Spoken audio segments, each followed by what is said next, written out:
좋은 아침입니다. 열왕기 하 보도록 하겠습니다. 열왕기 하 4장 18절에서 30절 말씀 보도록 하겠습니다. 18절. 그 아이가 자라매 하루는 추수꾼들에게 나가서 그의 아버지에게 이르렀더니 19절. 그의 아버지에게 이르되 내 머리야 내 머리야 하는지라. 그의 아버지가 사환에게 말하여 그의 어머니에게로 데려가라 하매 20절. 곧 어머니에게로 데려갔더니 낮까지 어머니의 무릎에 앉아 있다가 죽은지라. 21절. 그의 어머니가 올라가서 아들을 하나님의 사람의 침상 위에 두고 문을 닫고 나와 22절.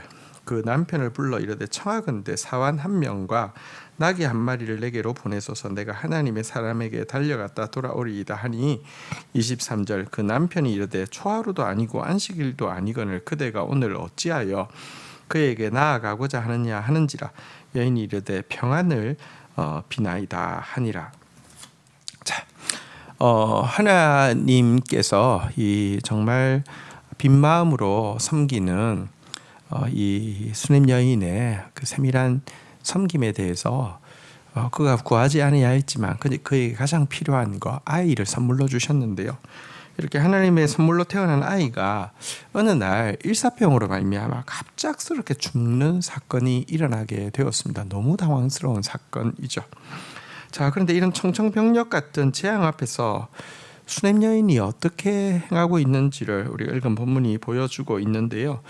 우선은 그 아이가 죽은 사실을 남편이든지 그 집의 종들이 알 수 없도록 그 하나님의 사람 그 엘리사를 위해서 만들어 놓은 옥탑방 침상 위에다가 눕히고 문을 닫아 놓고 사람을 모르게 합니다. 그리고 이 사실을 모르고 있는 남편을 안심시키고는 하인과 나귀를 얻어서 급하게 선지자에게로 향합니다. 초하루도 아니고 무슨 일이냐고 하니까 평안 그냥 이렇게 기도하고 싶습니다. 뭐 특별한 일은 아닙니다. 평안입니다. 이렇게 이야기하고 급하게 선지자에게로 향하고 있습니다. 자, 그다음 내용 한번 볼까요? 24절. 이에 나귀의 안장을 지우고 자기 사환에게 이르되 몰고 가라. 내가 말하지 아니하거든 나를 위하여 달려가기를 멈추지 말라 하고 25절. 드디어 갈멜산으로 가서 하나님의 사람에게로 나아가니라. 하나님의 사람이 멀리서 그를 보고 자기 사환 게하시에게 이르되 저기 수냄 여인이 있도다. 26절. 너는 달려가서 그를 맞아 이르기를 너는 평안이냐 내 남편이 평안이냐 아이가 평안하냐 하라 하였더니 여인이 대답하되 평안하다 하고. 자, 급하게 하나님의 사람 엘리사가 있는 갈멜산으로 이제 가게 되었는데요.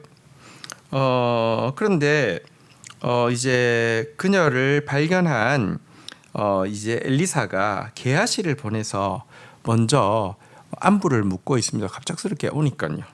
남편이 평안하냐, 또 너는 평안하냐, 아이도 평안하냐 이렇게 게하시가 물을 때에도 게하시에게도 평안합니다라고 지금 답을 하고 있습니다. 남편에게도 평안, 또 게하시에게도 평안하다고 이야기하고 있습니다. 사실 지금 정말 청천벽력 같은 일이잖아요. 근데 어떻게 이렇게 이야기를 한 것입니까? 왜 또 평안이라고 할 수 있었습니까? 현실을 보면 절대 평안할 수 없잖아요, 그렇죠? 그런데 그는 하나님으로부터 이 일에 대해서 직접 듣기까지는 절망하기에는 너무 이르다는 사실을 이렇게 알고 있었던 것입니다.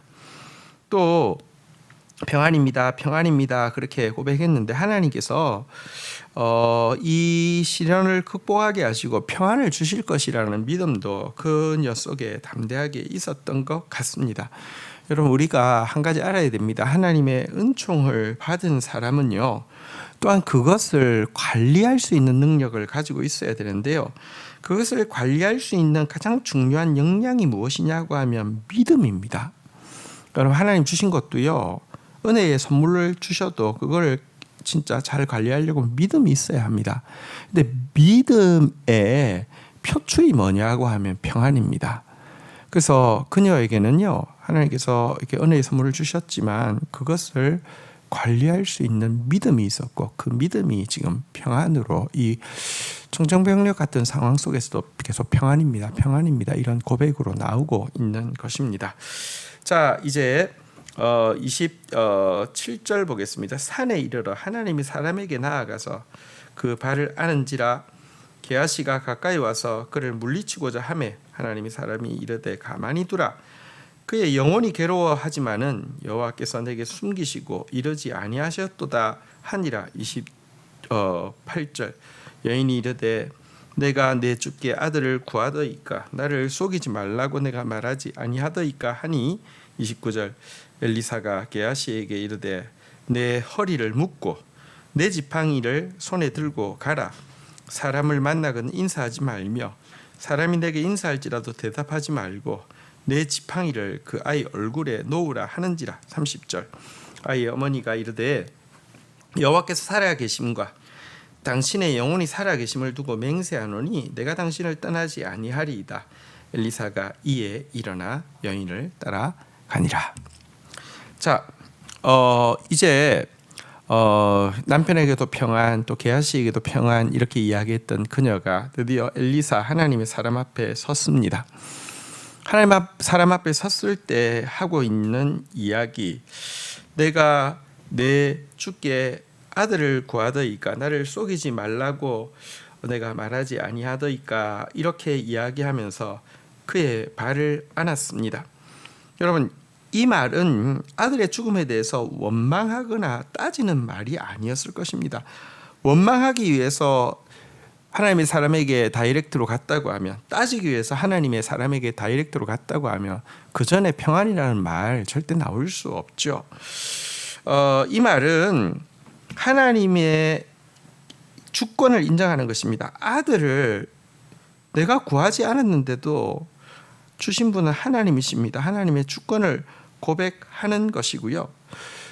잉태할 수 있는 가능성이 없는 그가 잉태하여서 아들을 얻게 하신 하나님 앞에서 이것이 하나님의 어떤 일 가운데 되어진 일이라고 하면 죽은 아들을 다시 살릴 수 있음도 고백하는 그런 고백이 담겨 있는 것입니다.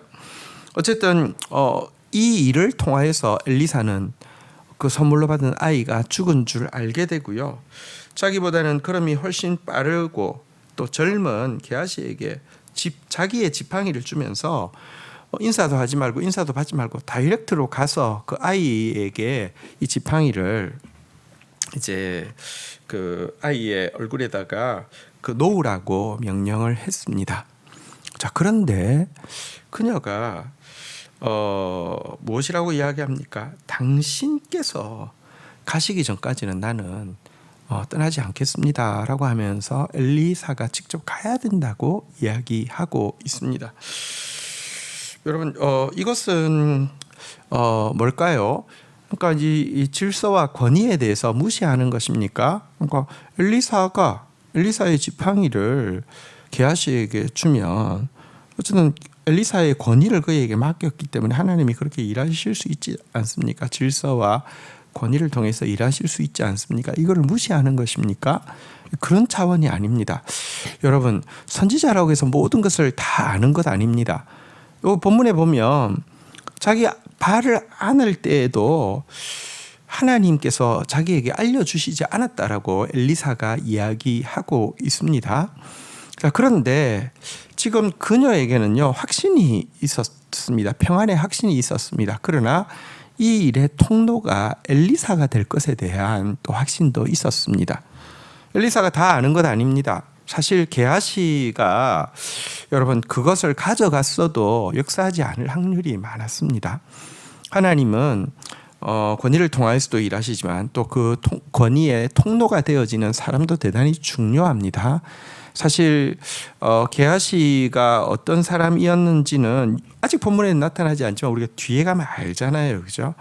그런데 그녀는 지금 하나님께서 엘리사를 통하여서 하실 일이 있어서 지금 이렇게 하셨다라는 믿음을 가지게 되었고, 또 그래서 분별하고 게하시를 따라간 것이 아니라 직접 가기를 요구하고 있는 것입니다. 하나님의 말씀이 지금 엘리사에게 임해 있는 것이 아니라 자기에게 임해 있고요. 그러니까 겸손하지만 간절하게 엘리사가 움직여줄 것을 구하였고 엘리사와 함께 가고 있는 모습을 보게 됩니다. 오늘 본문에서 하나님에게 은혜의 선물을 받았다 할지라도 뭐랄까요, 좀 재앙과 같은 일이 있을 수 있음을 알게 됩니다. 은혜의 선물을 제대로 간직하기 위해서는 믿음이 필요하고요. 믿음의 외적인 표출은 평안이고요.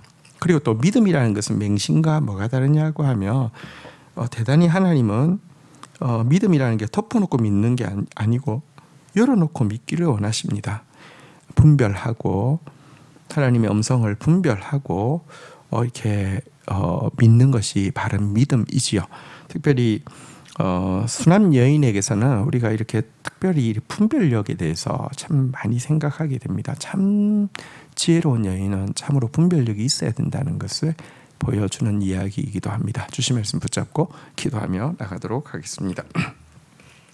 하나님 아버지 감사합니다. 은혜의 선물로 태어난 아이지만 정말 천청병력과 같이 갑작스럽게 돌연사를 하게 되는 이런 일들을 보게 됩니다. 그러나 이 상황 속에서도 하나님의 주권을 인정할 뿐 아니라 하나님을 향한 믿음과 믿음의 표출로서의 평안을 유지하고 있으며 하나님의 말씀을 분별함으로 말미암아 엘리사에게 직행하고 엘리사와 함께 또 이 문제로 나아가는 참 분별력 있는 수냄 여인의 모습도 보게 됩니다.